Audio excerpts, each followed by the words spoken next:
welcome to Vlog with me.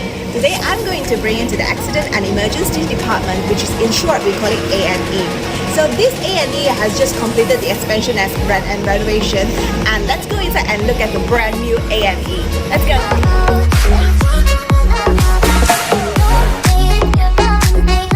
This is the quarantine zone and the entrance of the A&E. Once the patient arrives here, the nurses at the counter will have to first triage and assess the patient to see whether they have any COVID-19 symptoms. So if the patient were to show symptoms, they have to be seated in the open area and later on assessed by the doctor at the quarantine zone. If the patient is low risk, then the patient are allowed to enter to the A&E for further treatment. In A&E department, we have two entrances. One is for the emergency cases and one is for non-emergency cases. This is the waiting area for the relatives and family and also non-emergency cases patients.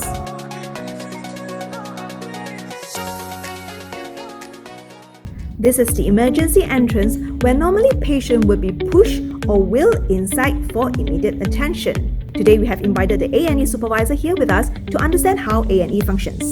Hi Xiaowei. Hi Tian, I'm Xiaowei, A&E supervisor. Welcome to Accident and Emergency. I understand that in A&E, there's actually a three-color system called triage with different colors. Can you explain further on what are these colors representing? Yes, Penang Adventist Hospital follow Malaysia Ministry of Health triage system. We call it MPC. Malaysia triage category consists of three colors. I see. In the triage rate level, it will be in the life-threatening stage. Means that we need to see the patient immediately and start resuscitation. Another one is called triage yellow, which means the patient vital sign unstable. They need to be attended within 30 minutes according to the urgency, but not as immediate as the patient in the red zone. I see. The third one is triage green. Usually the patient will visit us with common complaints such as a fever, cough, sore throat, sprain, a small little cut. So they are usually stable to walk or talk and will be seated and waiting for the turn to meet the medical officer for assessment. I see. Can you share with us some examples to understand further? What are the common cases that fall under red? As what you mentioned earlier, these cases needed immediate care. Can you share with us some actual situation? For example, a casualty brought in by a car in unconscious state. The victim can be no breathing or no pulse, means no heartbeat. Immediately the victim will be put to the stretcher and pushed inside the resuscitation room. It is also a negative pressure room. We have two isolation rooms. It is near to the point of entry. Medical team can provide resuscitation immediately for life-saving. I see. So case that require immediate life-saving will be under red. Yes. Any example for yellow? Yes. For example, the common cases we often receive is the patient come in with a chest pain. There are a few types of chest pain. Upon arrival, the nurse will immediately carry out the triage to the patient that complain of chest pain. Interview, check vital sign, and we have to perform a trial ECG within 10 minutes. If the ECG show it is a heart attack, the patient will be triaged as red. For patient triage, yellow level will be attended within 30 minutes for urgent treatment. Oh, I see. Okay. So as what you mentioned just now, triage green is for common cases that are not as urgent. Yes. Let me show you green zone and critical zone. Follow me. Here is our main nurse station. The clerk and in-charge nurse will be on duty here to attend the patient needs. Here is our green zone for stable patient. Some triage green patient is too tired and needed a bed. They will be treated here. In the green zone, we have 3 beds with a nurse station. Let's move on to the next area. Here is our examination room 1 and room 2. For stable patient, doctor may call the patient and family into the examination room for assessment and discuss treatment here. We are now moving to our critical zone. We have 3 yellow beds and 2 red beds.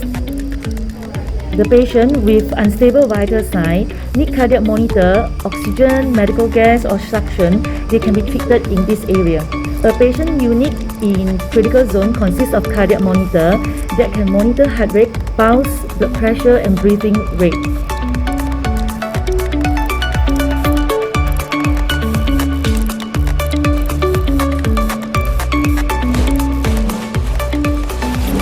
Over here is our treatment room. We have a simple setting of treatment room that our doctor can do some invasive procedure, such as chest tube insertion for the patient whose lung have collapsed or central line insertion. For accident cases such as motor vehicle accident, they may need wound dressing, splinting or casting for a bone fracture, toilet and suture for an open wound, all can be performed in this treatment room. Last but not least, we have a pediatric room. This two-bedded pediatric room is specially designed for children. Children that came in very ill and dehydrated, we can start to initiate some IV drip and medication here while waiting for the ward bed.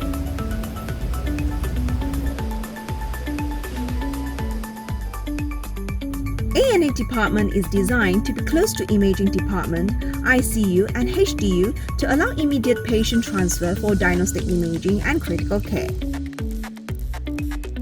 Heart Center is right next to A&E as well. Should there be any code blue cases which is cardiac arrest, the patient can be sent to A&E for immediate treatment. If the patient in A&E require for immediate surgery, there's a shortcut path to send the patient to the operating theatre located at level 2 promptly. One thing that I found really interesting is that we have this special pneumatic tube that actually can send blood sample directly from here to the lab. And also we can receive the result from here. So that makes the whole process really fast and efficient.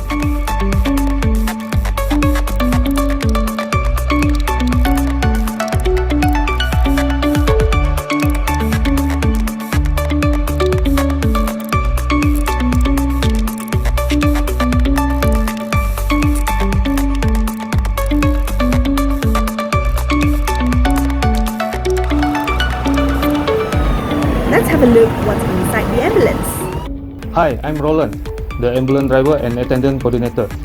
We have a medical bag here with all the equipment, the AED machine, all the syringe and bandage.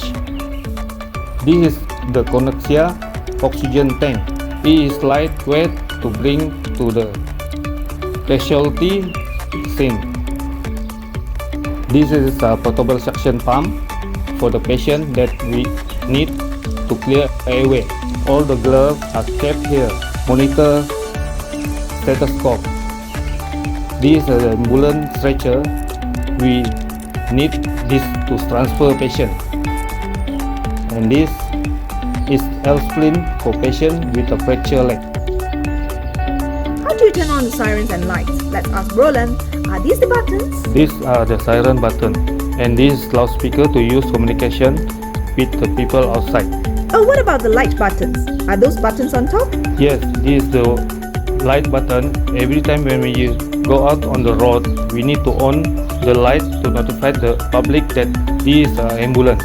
And this is emergency light. Once it's on, all the light will be blinking when on the road.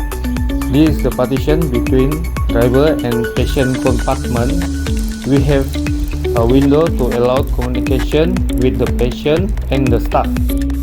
So that's the end of today's vlog. A&E is very different from clinics, whereby the patients here are treated based on their health condition and the urgency, but it's not on first come first serve. It's all about saving lives. I hope that you have a better idea now on how the A&E functions. I hope you enjoyed this video. I'll see you next time. Bye!